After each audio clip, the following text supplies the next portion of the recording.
Van Prepper here.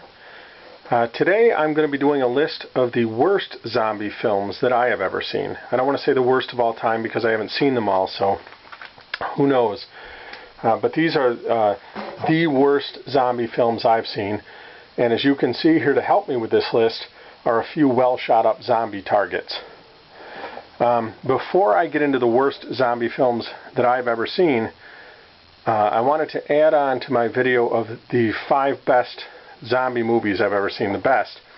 I don't know if it would be 5B, how I would include it, but Shaun of the Dead, I was remiss to have left Shaun of the Dead off this list because Shaun of the Dead is just an excellent film. It's hilarious. It might be as funny as Zombieland.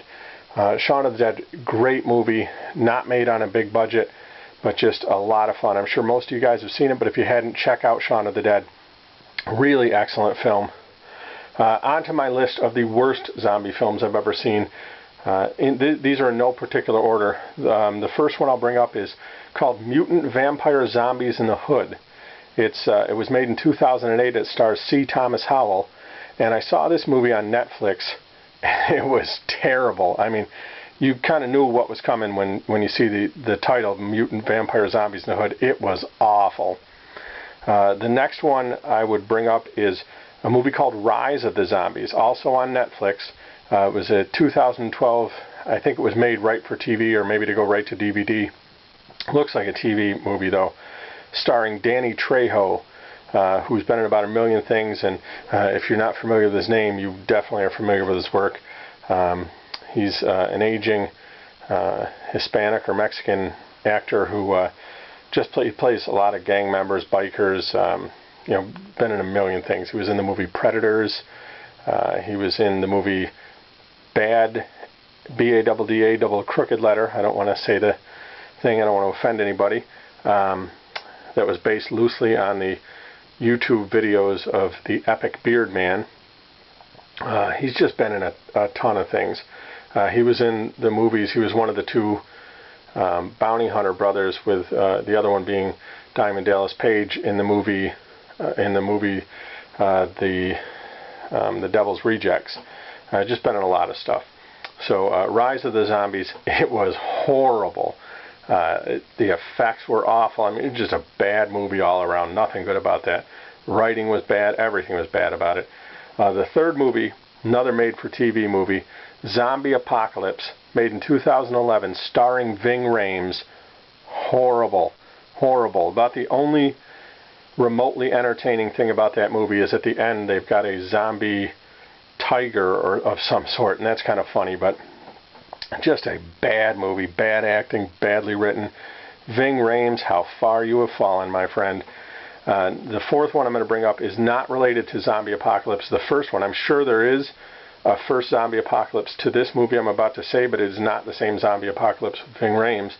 This movie is called Zombie Apocalypse Redemption, and it was made in 2011 also. Stars Johnny Gell and Fred Williamson. Fred Williamson from the old blaxploitation films and Shaft and those things.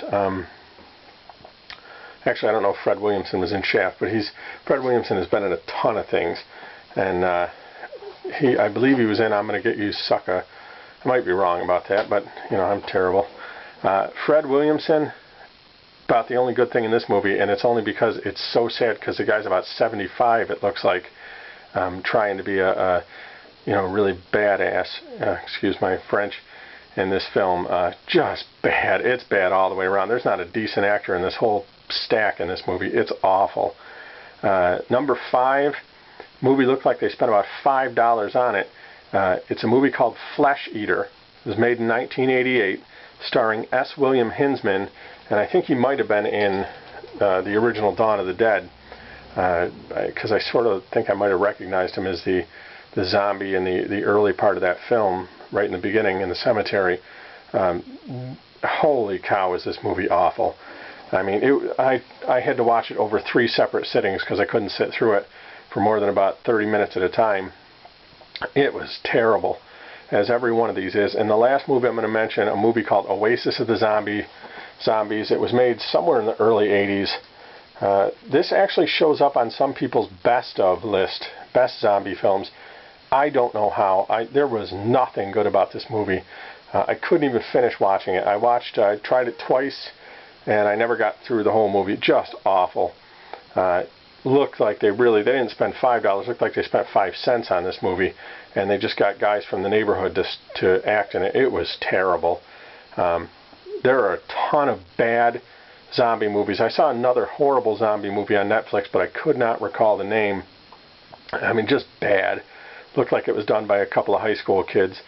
You know, that's the one sad thing of the kind of the explosion of the zombie films, is for every good one that comes out, you got about 25 bad ones, and these ones are real stinkers. I mean, I wouldn't give them a half a star. They're just awful movies. If you've seen any of them, let me know what you think. Let me know what your list of the worst zombie films of all time is. I'd love to hear it. And let me know what you think about Shaun of the Dead. And I am very sorry. I was remiss to leave that off my list of the best zombie films of all time. Just a classic. Shaun of the Dead is awesome. I hope you guys enjoy this video. I am Van Prepper. Happy shooting.